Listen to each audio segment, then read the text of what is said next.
también la presencia del doctor Huicho, jefe del Servicio de Medicina C, a todos los residentes y internos.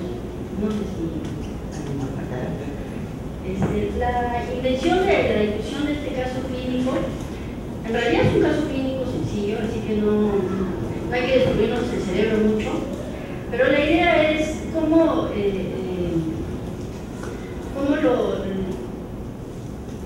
la manera de cómo llegar al diagnóstico y los diagnósticos diferenciales, ¿no? Que es algo, no es tan común tampoco, pero sí estamos viendo con mayor frecuencia. Me va a ayudar la encargada, la doctora Barreto, el médico residente del primer año, aunque ahorita está rotando por infecto. Este caso lo hemos tenido el mes pasado, ha sido un caso bonito, incluso el día de ayer le dieron de alta en otro servicio, ¿no? Entonces,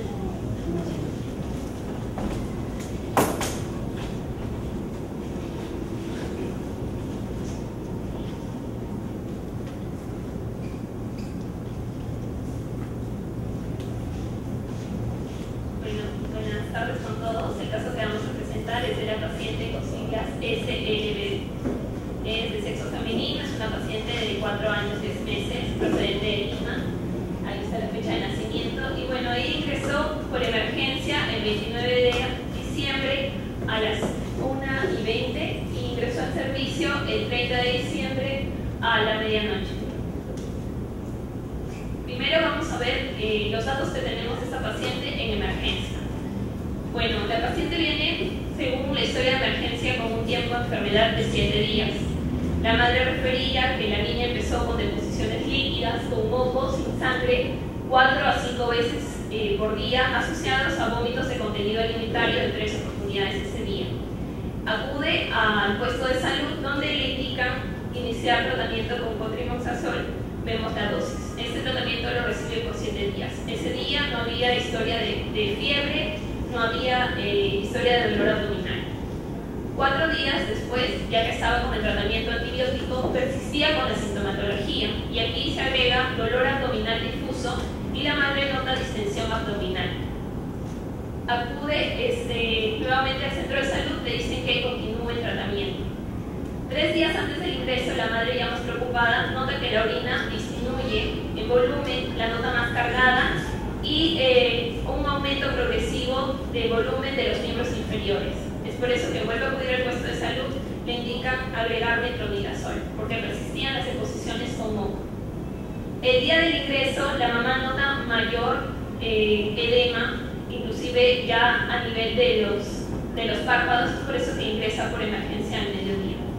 Dentro de las funciones vitales, como ya habíamos descrito, las deposiciones hasta el día del ingreso persistían siendo deposiciones líquidas con moco, sin sangre. La orina, la mamá había dicho que hace 3 días habían notado que habían disminuido el volumen, no cuantificó.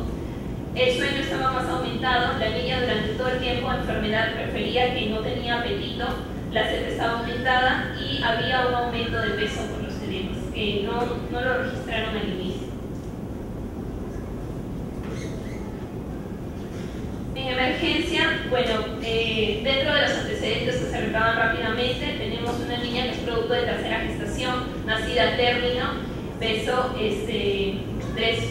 3 kilos 130 gramos, alta conjunta, inmunizaciones completas. Dentro de esos antecedentes no llamaban nada de atención, no había sido hospitalizada antes, no tenía antecedentes de alergias, pero sí tenía 2 intervenciones quirúrgicas, las 2 realizadas en el instituto. En el 2012 fue una cintartilia en el pie derecho y una hernia umbilical en el 2014. Las funciones vitales al ingreso, bueno, vemos una leve taquicardia, 113, frecuencia respiratoria de 26, temperatura febril 37 grados, una presión de 90-60, que para la edad no estaba dentro del percentil 50. El peso registrado al ingreso era de 20 kilos y medio, no registraban cuánto era el peso habitual de la paciente. Estaba despierta, conectada y había una marcada palidez, 2/3, un edema evidente a nivel vertebral y lateral. Las mucosas un poco húmedas y en la parte respiratoria no había ninguna alteración. En la parte cardiovascular, lo mismo, los ruidos pícnicos regulares, no habían soplos, y en el abdomen llamaba la atención la distensión. No era dolorosa la palpación, pero sí se podía palpar el hígado a 1 centímetro debajo del reborde costal. Había maquilez, a la palpación una maquilez desplazable, un signo de la oleada, los ruidos estaban presentes, y el edema en miembros inferiores hasta la rodilla, con fobia, una cruz, el resto sin variación. ¿Hasta ahí alguien tiene alguna pregunta? No pregunten lo que ya saben en caso, porque ahí veo algunos que ya lo saben, que hemos rotado. ¿Hasta ahí alguien tiene alguna pregunta, un interno, algo que quiera que la ampliar en la anamnesis o en el examen físico? ¿Nadie quiere hacer ninguna pregunta?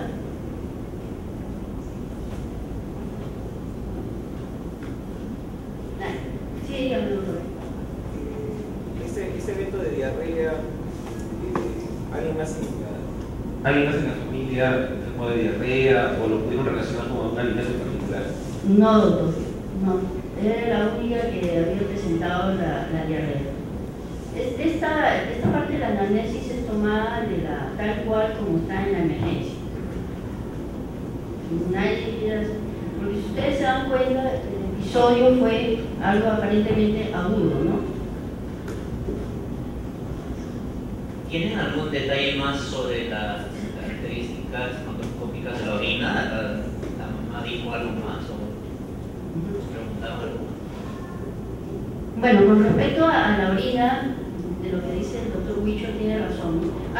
Un interno quisiera preguntar con respecto a las características de la orina, porque es un niñito que viene con diarrea y también tiene edema, ¿no? Entonces, para hacer una adquisición clínica, más o menos en qué se podría estar orientando. Dígame, doctor. Sí, de otra forma, si la orina, yo he leído muy poco, ¿verdad?, la parte de orina, pero no mencionaba aparte si tiene algún color. Un color característico tal vez, o si tal vez espumosa o alguna otra característica que se pueda describir. ¿Un color característico? Solo decía orina cargada, no refiere si había espuma en la orina, tampoco cuantifica más o menos el volumen. ¿Por qué quieres preguntar si la orina tenía espuma?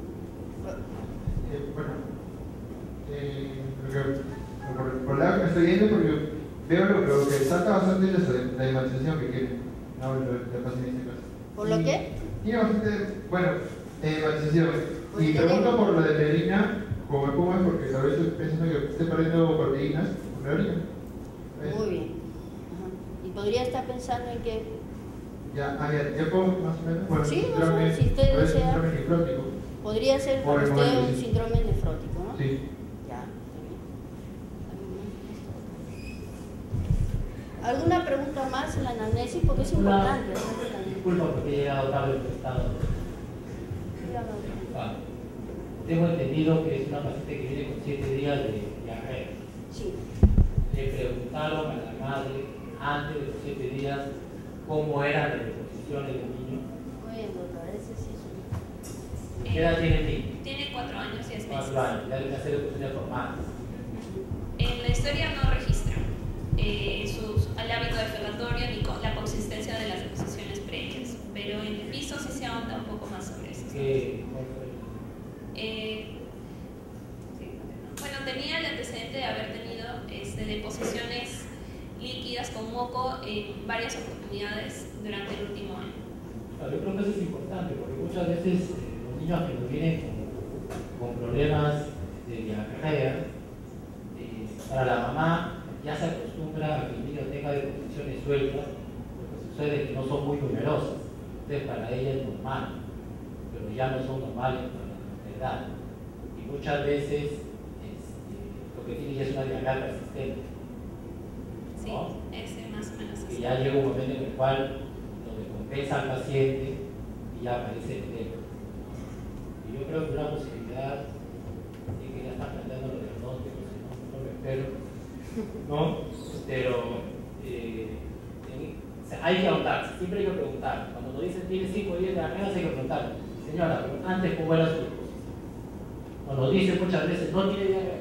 Y a la hora que preguntamos, son deposiciones que no son de características apropiadas para el edad. Yo creo que eso es muy importante, porque si tiene una diarrea de larga evolución y hace edema, una posibilidad de que tenga una heterocardia de proteína por una causa que tenemos que averiguar. Lo que dice el doctor Candela tiene razón, ¿no? Porque uno, si ustedes se dan cuenta, claro que es la anamnesis hecha por emergencia, ¿no? Hay que también ponernos en el lugar la cantidad de pacientes y la urgencia que tienen para ingresar los pacientes, ¿no? Pero lo que dice el doctor tiene razón, ¿no? Uno tiene que ahondar más en la anamnesis, ¿no? En la anamnesis de este paciente, la diarrea no era solamente de 6-7 días, ¿no? Él tenía formas esporádicas, la doctora dice durante un año, pero ahondando más, hablando con la mamá, eran años atrás que ella en formas episódicas hacía deposiciones sueltas, ¿no? Entonces, porque son 7 días de diarrea aparentemente y el edema, ¿no? ¿Por qué el edema, no? Entonces algo más estaba pasando de fondo. Entonces, hasta ahí, ¿alguien tiene alguna pregunta más? ¿Algo más que...? ¿Sí? Hasta acá, ¿alguien se propone algún diagnóstico?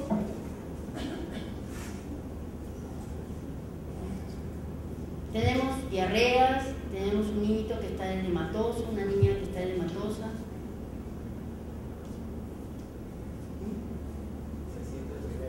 A ver, interno de medicina C. ¿Hay? Sí, es un paciente que se plantea que tiene orina cargada, que tiene presencia de edemas y que tiene un antecedente de emociones ilíquidas. Yo podría pensar que está teniendo un cáncer renal aguda y en este caso con el antecedente de las emociones ilíquidas podría pensar un síndrome nefrótico, un diagnóstico, ¿no? Pero también tendría que descartar el hecho de que puede ser un síndrome nefrótico ya con los exámenes que se van a solicitar examen de orina o en las 24 horas, pero mi primera conclusión diagnóstica sería ese, un síndrome nefrótico. A ver, entonces, primero pondremos como síndromes, ¿eh? Usted me dice un síndrome nefrótico. Para subir ahí un poquito podemos avanzar, estar un poquito más alto, un síndrome edematoso, ¿no? Puede ser por múltiples causas. Una de ellas, usted me está diciendo, un síndrome nefrótico. Para síndrome nefrótico, bueno, otro diagnóstico más para después ir haciendo nuestro plan de trabajo. Aparte de un síndrome nefrótico, descartar un síndrome urémico hemolítico, me está diciendo, ¿no?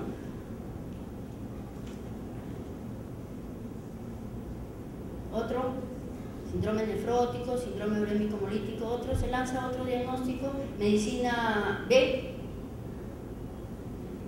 ¿Nadie de medicina B? Medicina A. D. Z, nada. Un residente de primer año.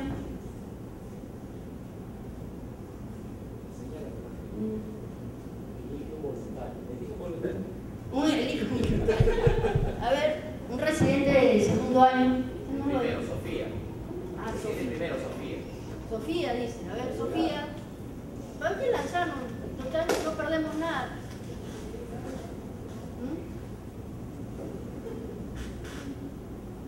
La residente Sofía, ¿quién es? A ver, doctora, a un diagnóstico que tenemos un síndrome edematoso, han puesto síndrome nefrótico, descartar un síndrome urémico hemolítico, que después vamos a tener que sustentar sobre eso, ¿no? Otra causa de edema, a ver, empecemos por ahí, un síndrome edematoso, ¿cuáles son las posibles causas de edema? Riñón, ya, síndrome nefrótico. Otra causa podría ser el edema. Doctora Ángela, háblanos por favor.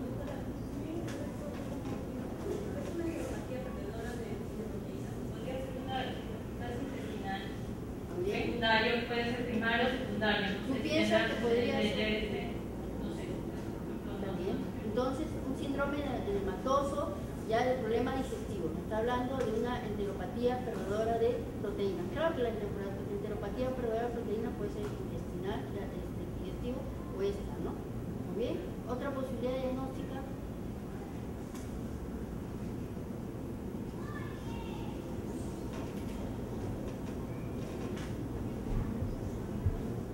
Otra, cardíaca, ¿no puede ser? No, estoy diciendo del síndrome de Matoso. Reciente de tercer año.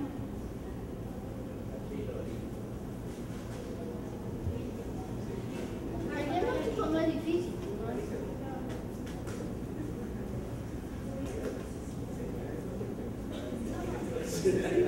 ¿no? A ver, Ligia, tú que estás en el glorioso servicio ahorita.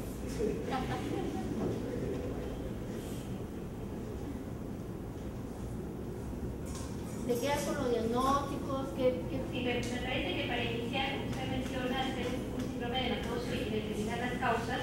La primera decisión, como dice, yo pondría en primer lugar el síndrome nefrótico, el síndrome de hemolítico, si es que con esa anamnesis no hago más indagaciones, me da la impresión que tiene un cuadro disentérico que posteriormente sigue de una insuficiencia renal aguda. Pero ya me está mencionando que tiene un año de pérdidas de diarreas constantes, no solamente pensar en una terapia perdedora de proteínas, en una lipoprotasa, tal vez un problema, un síndrome de malabsorción también podría tener la niña. Pensar en una causa de edema, de causa cardíaca, la verdad yo sí la alejaría bastante porque en el examen clínico no mencionan algún otro tipo de alteración, ni cianosis, ni soplos, o tal vez algo que me hiciera pensar más en ello. Entonces, para empezar, trataría de descartar primero la causa renal, porque me faltaría ver los análisis si realmente el edema se está comportando, si tiene algún tipo de alteración renal con la urea y la creatinina, y también ver los exámenes de heces funcional para ver si hay una terapia perdedora. Entonces estamos con el síndrome de Matoso, de ahí un problema renal, de ahí un problema digestivo, y por último, de repente, un problema cardíaco, ¿no? Un problema. Ahora vamos a hablar del diagnóstico de ingreso. Bueno, hemos planteado diferentes diagnósticos. La paciente ingresó con estos diagnósticos en la urgencia, un síndrome ascítico edematoso. La primera posibilidad planteada fue descartar un síndrome nefrótico primario, una diarrea aguda infecciosa sin deshidratación y una niña eutrófica. ¿Cuál sería nuestro plan de trabajo? O sea, a ver, un interno de medicina. Dígame la pregunta. ¿Podrían darnos el peso y la talla de la niña? Porque creo que eso es importante. Ya.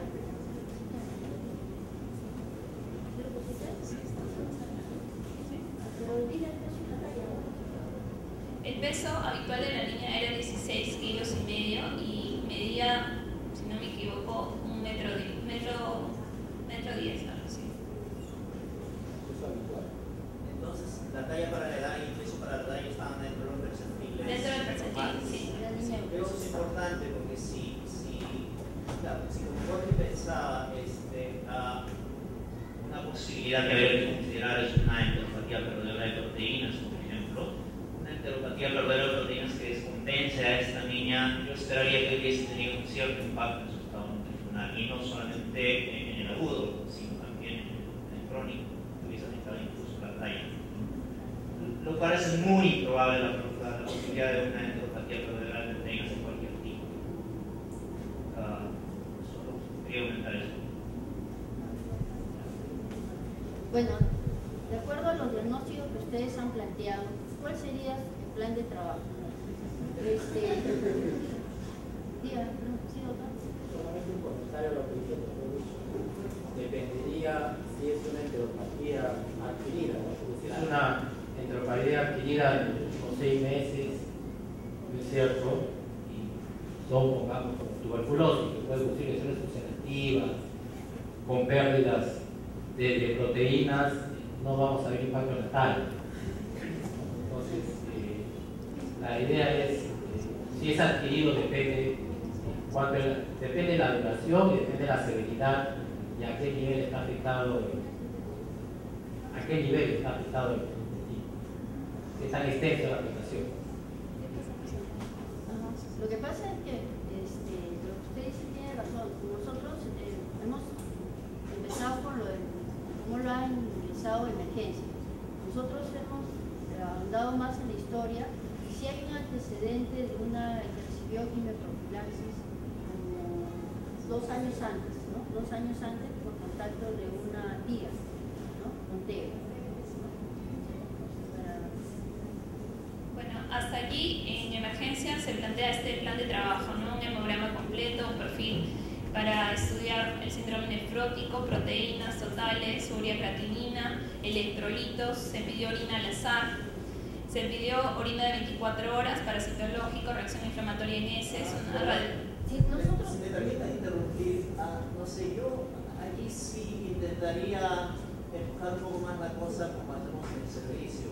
Creo que estamos mal acostumbrados a pedir batería de cosas. Esta niña tiene problemas muy puntuales. Tiene edema. Yo quiero saber si el edema es el cardiogénico o no. La clínica ya me está dejando un montón esa probabilidad. Si tiene una hepatopatía o no, me gustaría saber también. Si el problema es de origen renal o no. Para eso hay exámenes muy puntuales que pedir. Y rápidamente puedo saber si esto es probablemente una heteropatía perdedora de proteínas o es un edema de origen renal. Okay. Necesito esa batería. Eso es lo que se le pidieron en emergencia. Pero lo que dice el doctor Micho tiene razón, ¿no? Nosotros hemos propuesto, o ustedes han propuesto unos diagnósticos y sobre ese diagnóstico nosotros tenemos que hacer nuestro plan de trabajo. Si está pidiendo un síndrome neumatoso, descartar un síndrome nefrótico, ¿qué le pedirían? ¿Qué análisis o qué ayuda diagnóstica le pedirían ustedes? ¿A un interno de medicina A? Si yo le hago un examen simple de orina y me sale que no hay proteínas en orina, se acabó. O sea, ya tengo que enfocarme para... Ok, entonces pediríamos ¿qué pediría? Un examen, a ver, un interno de medicina A, ¿quién es? No sé. A ver, doctora, si estamos pensando en un síndrome nefrótico, ¿de qué exámenes pediríamos para agarrarnos de un síndrome nefrótico? Para decir, si es, no es. ¿Qué le pediríamos? Como dices, doctor, un examen de orina te puede orientar la presencia de proteínas, pero es solamente no va a reportar la cantidad de cruces. Entonces, para yo saber exactamente si el contenedor con un síndrome nefrótico pedía una proteína en 24 horas. Un examen de orina nos ayudaría bastante. Para hacer como algo académico, ¿no? ¿Qué más nos sostendría para ver síndrome nefrótico? Después vamos a ver los resultados. ¿Qué otra cosa nos ayudaría para ver síndrome nefrótico? Podrían pedir también la albúmina, podría usar perfil empírico. Proteínas totales. Proteínas totales. La albúmina. ¿Qué esperaría encontrar en la albúmina? ¿De aumentada, normal, baja? Está disminuida. Una hiporrumia. ¿Qué otra cosa? Lo que respecta al perfil lipídico, puede estar incrementado. También puede haber de presencia de esto sin orina. Sin orina también se puede encontrar. ¿Qué es lo que buscaría en el síndrome nefrótico con respecto a ¿Qué le pediría? ¿Por qué se caracteriza el síndrome nefrótico? Entonces empecemos. La proteinuria. Proteinuria, ¿qué más? Hipoalbuminemia, hipertrigliceridemia. El colesterol y el edema, ¿no? Muy bien. El otro doctor habló también de descartar síndrome endémico hemolítico. ¿Se ha puesto ese diagnóstico en base a qué? O sea, ¿qué es lo que...? Además de tratar la orina para ver si hay compromiso renal, también podría pedir esa orina, el cual podría documentar si hay daño a nivel tubular renal, que podría haber cilindros granulosos, que me podría confirmar si hay daño en la parte superior para ver si hay daño a ese nivel, la urea de creatinina básicamente. ¿Qué otra cosa para urémico hemolítico? No estaba diciendo que sea o que tú has propuesto eso en base a qué clínicamente y qué examen pedirías, ¿no? Podría documentar la presencia de transúresis si hubiera microscópica en todo caso, porque la madre no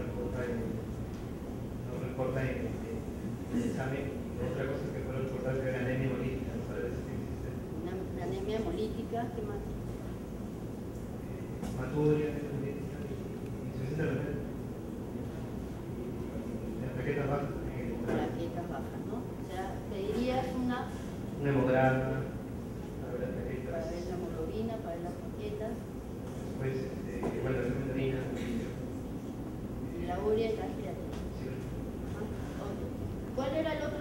dijo que habían planteado una enteropatía perdedora de proteínas. Para eso, ¿qué es lo que nos ayudaría?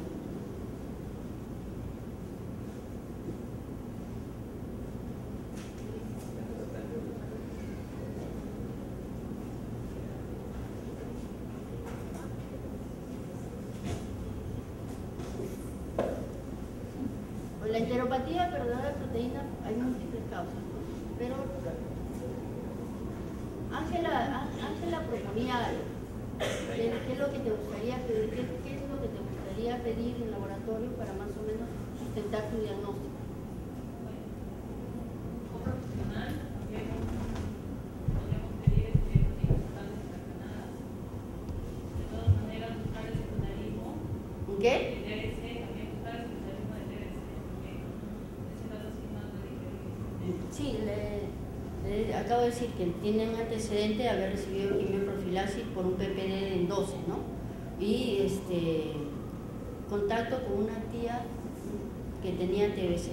Por eso le dieron quimioprofilaxis 2 años anteriores. Pedirle...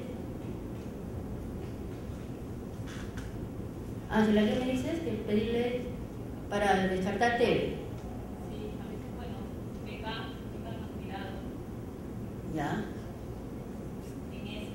¿Ya?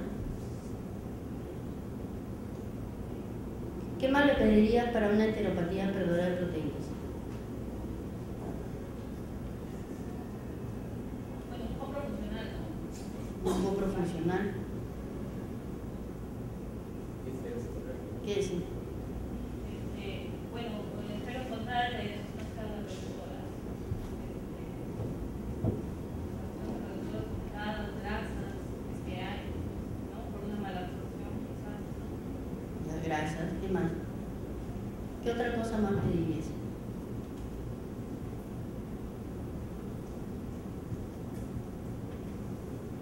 ¿Alguien más quiere pedir algo más en el laboratorio? Es gratis total acá.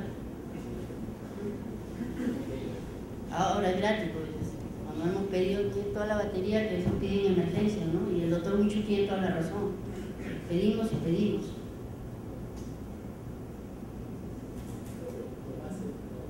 Otra prueba simple que hay que pedir es para citológicos seriados en meses. También para citológicos seriados. No sé, es una ecografía abdominal para ver si hay engrosamiento de la pared intestinal, para ver si hay anapatías mesentéricas, ¿no? Y si es que hay si es que hay líquido libre en cavidad, en cantidad suficiente, la posibilidad de hacerle una paracentesis, siempre y cuando lo verifique prácticamente. La niña tenía edemas y tenía el signo de la oleada, sí, tenía positivo, ¿no? Se le hizo ecografía y, bueno, y una radiografía de abdomen simple también, ¿no? Para ver, como usted dice, la ecografía es difícil ver el engrosamiento de las paredes, aunque ahora... Dígame. Sí, doctor. Quería insistir en el asunto de ser racionales con los exámenes de laboratorio. Entonces, el primer paso que habría que dar en este caso en particular es saber si tiene hiporrofinemia o no. Si eso es los resultados son los que están mostrando, sí tiene hiporrofinemia. Lo siguiente es, debo saber si esa albumina está baja porque se está sintetizando poco, porque se está perdiendo en exceso. Y en el examen de orina me permitirá decir si es que esa es una fuente de pérdida de proteínas. Aparentemente no. Aparentemente no. No aparentemente sí. El examen no es contundente.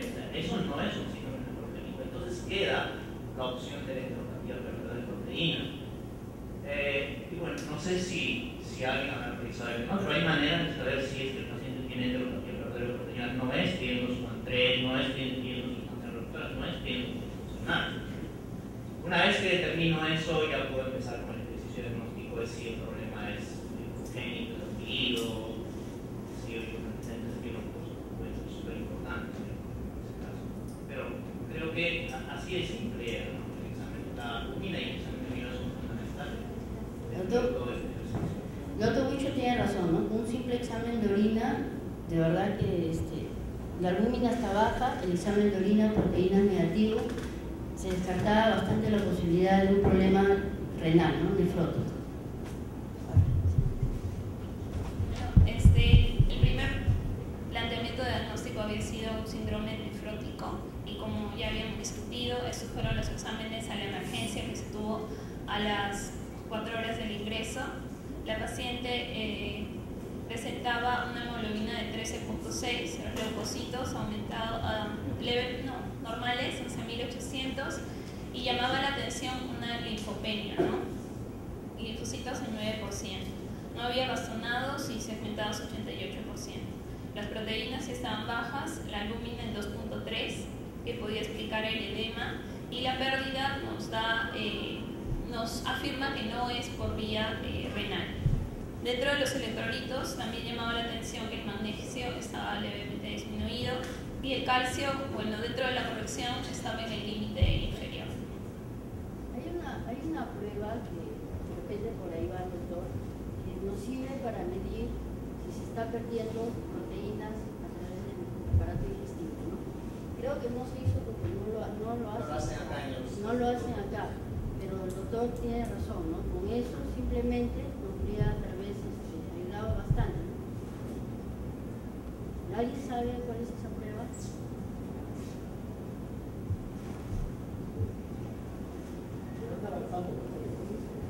Bueno, en emergencia llega a piso el paciente y el dato que ya teníamos, que lo recabó el interno con el paciente de piso, fue el episodio de diarrea con moco sin sangre de duración de 1 a 2 semanas, 6 veces en el último año.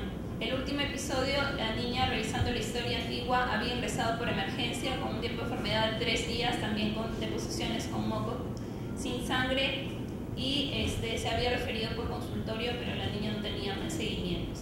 Dentro de los antecedentes, dentro de los prenatales, ninguno significativo.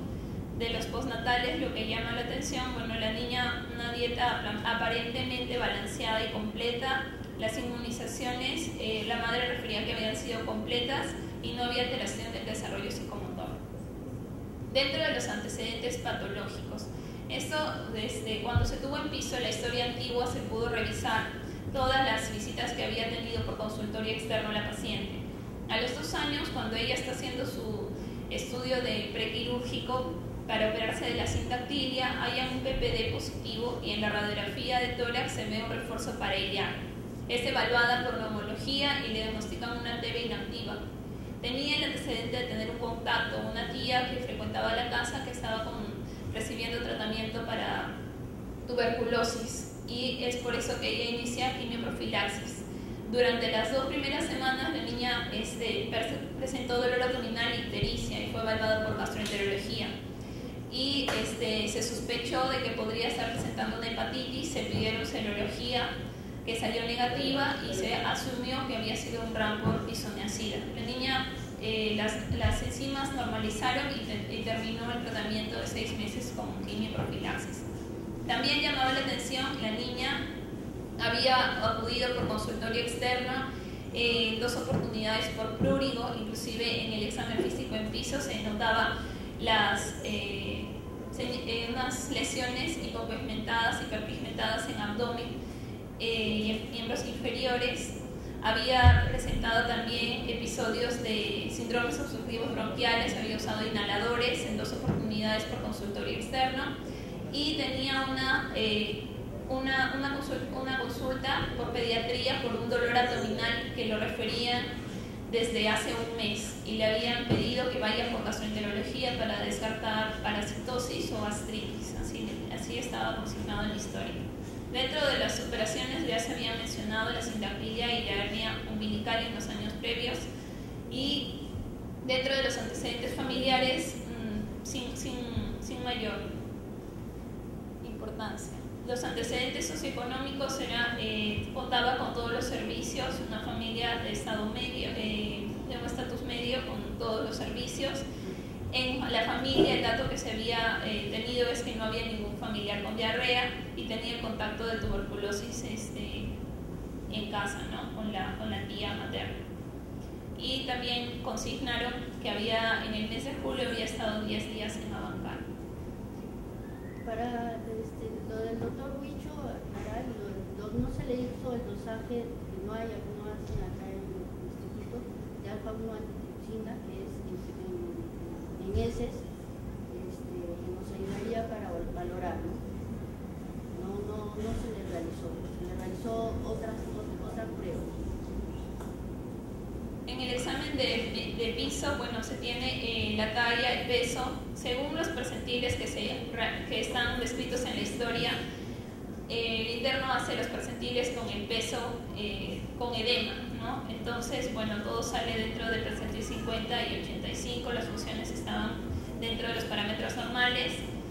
Viendo la historia anterior, los pesos en consultorio externo, vemos que la niña dentro del percentil 75-50, desde los 2 años que tiene historia en el hospital, pesa para la edad normal, la longitud, talla para la edad también es dentro del percentil 50 y el peso para la edad también dentro de los percentiles indicados. Lo que llama la atención en un examen físico de medicina B, había las máculas hiperpigmentadas en abdomen y tórax, había edema en las piernas y edema palpebral, no se palpaban adenopatías y todavía lucía un poco deshidratada la niña. En el examen de abdomen, lo que más llama la atención era el abdomen distendido. Ahí podemos ver la imagen de la niña con el abdomen un poco distendido. Había el signo de la oleada en piso también y se palpa el hígado a 4 centímetros debajo del reborde costal, con un spam hepático de 7 centímetros. También presentaba edema vulvar y el resto de exámenes era sin mayor alteración. La curva de crecimiento anterior, la niña por lo general está en un percentil 50. Ella se ha ido de alta, ya sin edemas, y más o menos el percentil está entre 25 y 50. Y no hay un retardo de crecimiento, no hay ninguna desnutrición crónica, una niña eutrófica. Bueno, estos son los exámenes auxiliares que se tuvo en piso. Como ya habíamos mencionado, había una linfopenia, el PCR estaba negativo, los electrolitos, el magnesio un poco bajo, la proteína y la albúmina disminuida. Dentro del perfil hepático, transaminasas dentro de los valores normales, perfil lipídico también dentro de los valores normales. El copropultivo salió negativo, hemocultivo negativo, se hizo todo el despistaje para evaluar, buscar tuberculosis, tuvimos becas negativos en aspirado gástrico, en heces, y el PPD se volvió a repetir y salió negativo. Se pidió también inmunoglobulinas y llamaba la atención que la IgG estaba disminuida. No sé si vieron cloro en su ojo. Tal vez valdría la pena, no sé si vaya tiempo, que se conversara un poco más si esto no es renal y es probablemente debido a una ecografía, pero debe haber proteínas, si es congénica, estatura o no, y qué causas. No se le pidió. No, tiene 4 años. 4 años, ¿cierto? 4 años, su desarrollo fue bueno. No se le pidió, doctor. Lo que sí tenía linfopenia, tenía hipolipidemia, ¿no? Y la inmunoglobulina estaba disminuida. Supongo que le hicieron endoscopia digestiva alta. Sí, tiene. VIH negativos y también hepatitis negativa. Sí tiene una endoscopia digestiva. Bueno, esta fue la radiografía de tórax que, bueno, no impresiona mayor cosa, una radiografía que se consideró evaluada por radiología como normal, y esta fue la radiografía de abdomen simple, que si es que sí se puede fijar, hay un edema de pared, ¿no? Un engrosamiento de pared. Se realiza la endoscopía el 31 de diciembre, en el segundo día de hospitalización, y bueno, en el informe se ve el esófago, todas las mucosas dentro de características normales, estómago también, pero el duodeno llama la atención que en la segunda porción del duodeno hay una mucosa con lesiones blancas en gotas de rocío, ¿no? Entonces, hasta ahí creo que ya llegaron al diagnóstico. Bueno, hasta allí se esperó la anatomopatología y tuvimos el diagnóstico como una duodenitis crónica y linfangiectasia intestinal. Durante la hospitalización también se le realizó un tránsito intestinal y aquí podemos ver, si se fijan, también se ve el edema y terazas y un borde especulado, ¿no? Por la alteración de las linfangiectasias. Dentro de la evolución de la paciente vemos que inicialmente recibió diuréticos vía oral y estuvo recibiendo dieta blanda. Cuando ya se tuvo el diagnóstico anatomopatológico fue evaluado por gastroenterología y se inició la dieta característica, una dieta hipograsa con reposición de triglicéridos de cadena media y se inició también un suplemento vitamínico.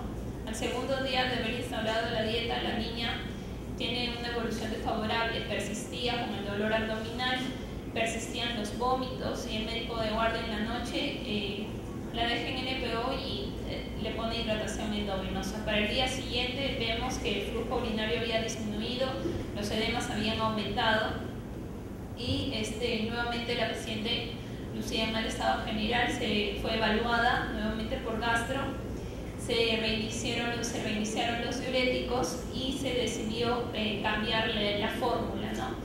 Lo que llamaba la atención de esta paciente es que no solo había la linfangiectasia, sino que había una duodenitis crónica. Los estudios de parasitológicos, pensando en Giardia, buscando otro tipo de parásitos, salían negativos.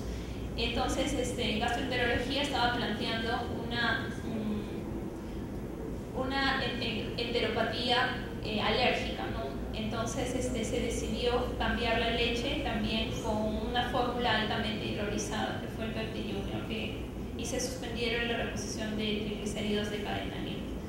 La niña empezó a tolerar un poco más la dieta, pero persistía con el dolor abdominal y las deposiciones con moco. Es por eso que se decidió el pase del servicio a gastro.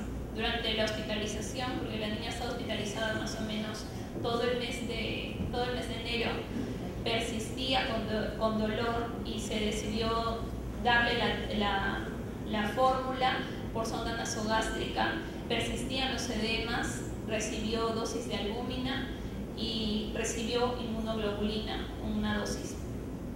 Y ya ayer la niña fue dada de alta ya tolerando mejor la dieta por vía oral. Entonces, bueno, como ya habíamos hablado, es un síndrome ascítico edematoso, hemos visto las probables causas. Inicialmente se pensó que era una causa renal con un síndrome nefrótico que fue descartado simplemente con un examen de orina. La causa cardíaca estaba muy alejada, la niña no tenía ninguna sintomatología en la parte de cardiovascular y nos quedamos con un síndrome de enteropatía alrededor de proteínas. Con esta niña lo que teníamos era una diarrea aguda inicialmente, pero recabando la historia era una diarrea que era intermitente, persistente y en todo caso podríamos decir que crónica. Tenía edema en miembros inferiores y palpebrales, era la primera vez que había presentado edemas, una citis, porque en la ecografía abdominal había líquido y terazas, pero no fue cuantificable porque tuvimos la ecografía cuando ya se había iniciado 3 días con el diurético, hipoalbuminemia, hipogammaglobulinemia, linfopenia y hipocalcemia. Con todo esto, como ya habíamos mencionado, se pensó en una linfangiectasia intestinal que fue corroborado con la endoscopía y con la anatomía patológica. ¿Algún comentario, una pregunta?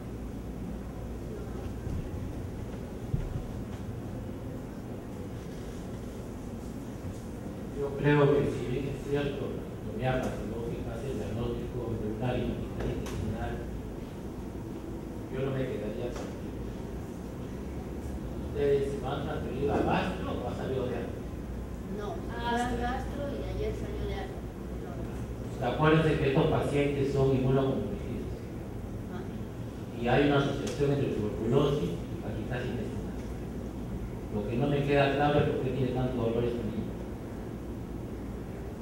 Pero yo creo que habría que indagar más en la posibilidad que no sea una paciente que esté coinfectada con tuberculosis. Uno, porque tiene antecedentes de contacto específico. El uso de isoniazida te reduce el riesgo, pero no te lo adulto. Solamente recibió 6 meses, no recibió por lo menos 9 meses. Y si en ese momento ya tenía mala absorción, ya tenía la lactancia, que te asegura que la isoniazida se absorbió bien.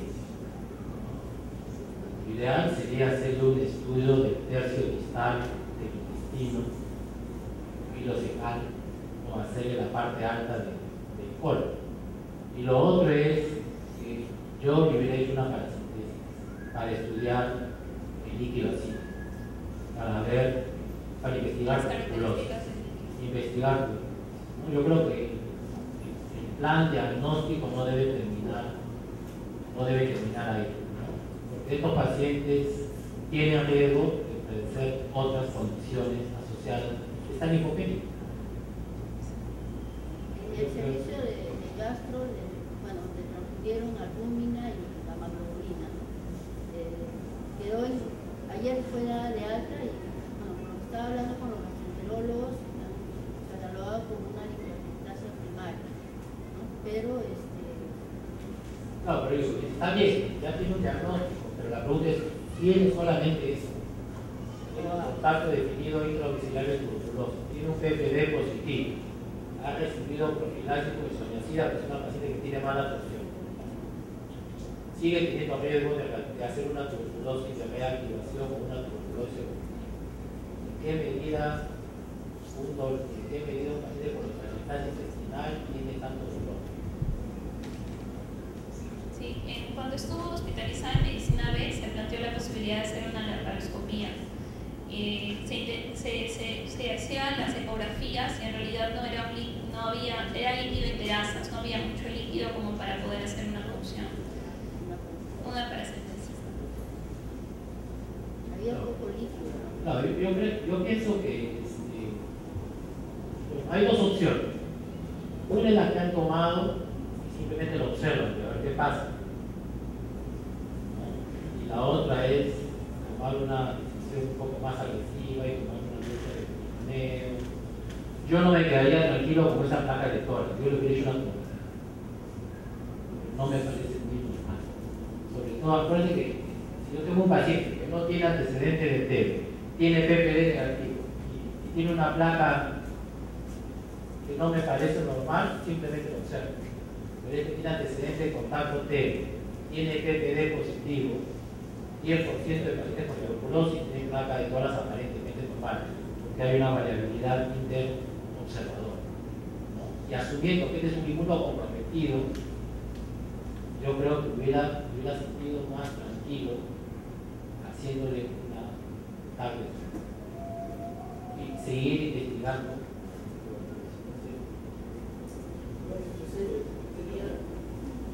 No sé si hicieron SUAN 3, están viendo, decía que a mí no me parecía que había que pedir eso para hacer diagnóstico de enfermedad, perder proteínas, pero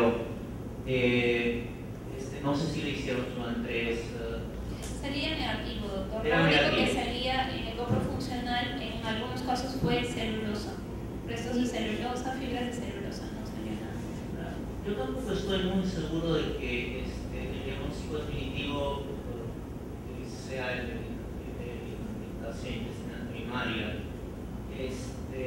Por lo que dije al principio, ¿no? Si es primaria, me sorprende un montón que haya empezado tan tarde y que no haya afectado el estado funcional de la niña, a menos que hubiese sido algo aquí recientemente.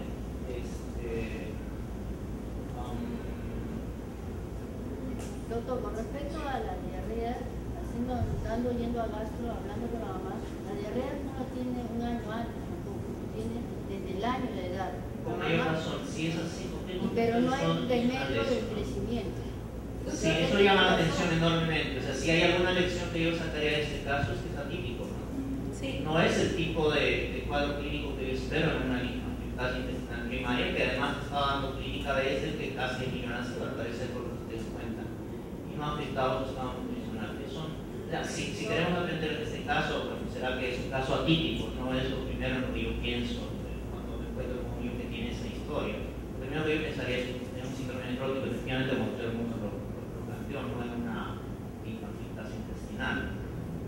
Pero el punto era que creo que Jorge tiene razón, creo que no hay que dar por sentado que es una cosa primaria y que no hay que investigar nada más.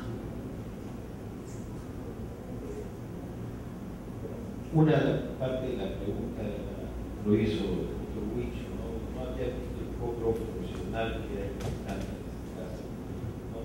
El otro asunto es cómo ustedes explican esa hepatomegalia, pero el hígado está a 4 centímetros debajo del borde costal. ¿Tiene alguna ecografía por parte de la ecografía? En la ecografía hay una leve hepatomegalia, dentro de las transaminasas estaba todo normal.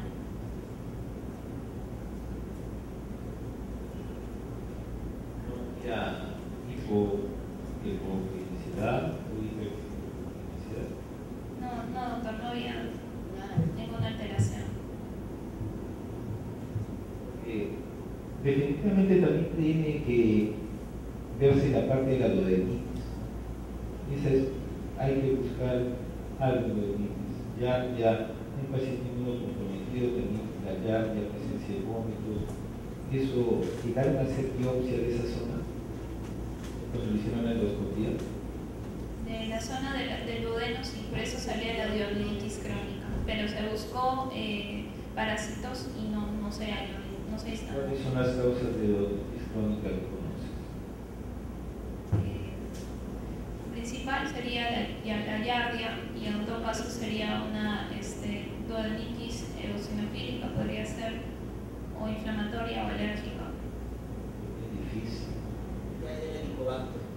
También no se hizo, sí se hizo biopsia de estómago, salió negativo, doctor. Y también le dieron tratamiento empírico al gastro para diarrea. ¿Dieron tratamiento? ¿Por vía oral? Vía oral. ¿Con qué? Con metronidazol.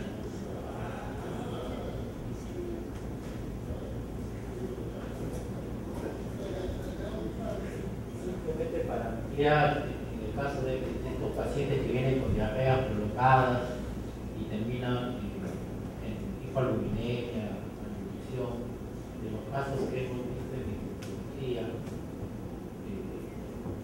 las causas más frecuentes, con la parte de la hepatitis intestinal primaria, que es lo menos frecuente, es giardia, que causa hiperplasia intestinal, ¿no? Lo otro es esnofiloidiasis. Hay esnofiloides alrededor de Lima, o sea, no esperen que venga de la cega para pasar el esnofiloide, ¿no? Y en los pacientes, tuberculosis, ¿no? Paracoccidioidomicosis, que también tiene una presentación similar, de lodes linfomas, ¿no? Entrarían dentro de... Yo creo que son más frecuentes que hepatitis intestinal. Y de los casos que yo he podido ver, hepatitis primaria por interconsultas, en estos casos pues infectados.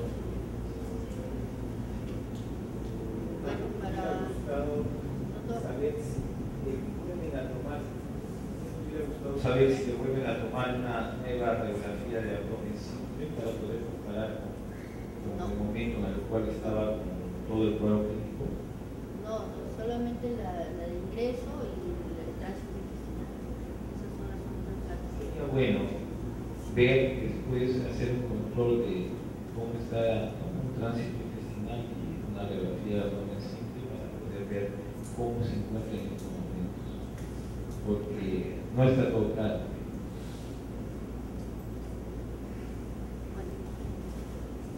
Bueno, el diagnóstico es una enteropatía pleural uterina, linfangiectasia intestinal.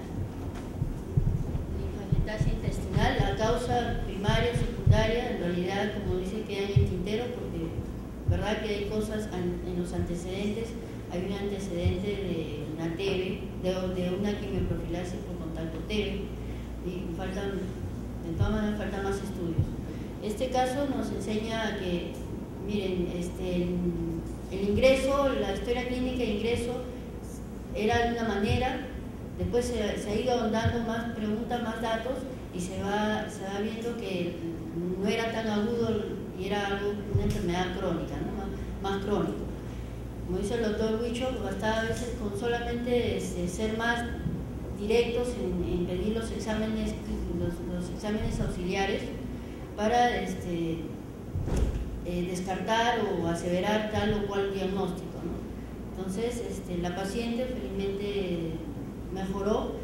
Lo que sí había era, la dieta no era tan adecuada. Lo principal en esto es la dieta. La dieta no era tan adecuada porque a veces la mamá que por lo bajo le daba alimentos que no debería consumir, y creo que eso también hizo que se alargara su estancia hospitalaria, ¿no? Por eso en Gastro decidieron colocarle una sonda para ver bien que reciba el tratamiento. Especialmente es también la dieta, ¿no? La dieta es muy importante en este tipo de pacientes. Bueno, le agradecemos su asistencia y